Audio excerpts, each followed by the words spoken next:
Marks వార్త chapter 16 verse 2. వారు ఆదివారం పెద్దలు లేచి బయలుదేరి సూర్యోదయమైనప్పుడు సమాధి వద్దకు వచ్చుండగా మన కొరకు ఆ రాయి వేడుపడించుకొని ఒకరు చెప్పుకొచ్చుండ్రి. వారు వచ్చి కళ్ళెత్తి చూడగా ఆ రాయి పడిపోయిందని చూసి ఆ రాయి ఎంతో పెద్దది. అప్పుడు వారు సమాధిలో ప్రవేశించి నిలుడని తెలుసుకుని ఉన్న ఒక పడుచువాడు కుడివైపు కూర్చుంటే చూసి మిగులు కలవరపడుడి. అందుకతడు కలవరపడుకుని శిలువ వేయబడిన నాయనైనా యేసుని రక్షిస్తున్నారు. ఆయన లేచి ఉన్నాడు, ఇక్కడ లేడు.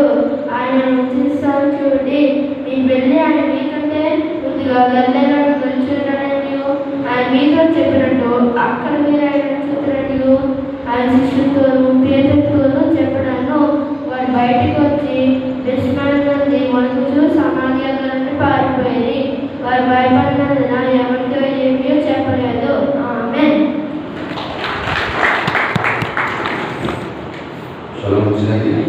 సమయంలో మన సహోదరు ప్రవీణ్ వచ్చి ఒక పాట పాడి దేవుని నామమున మహిమపరుస్తాడు.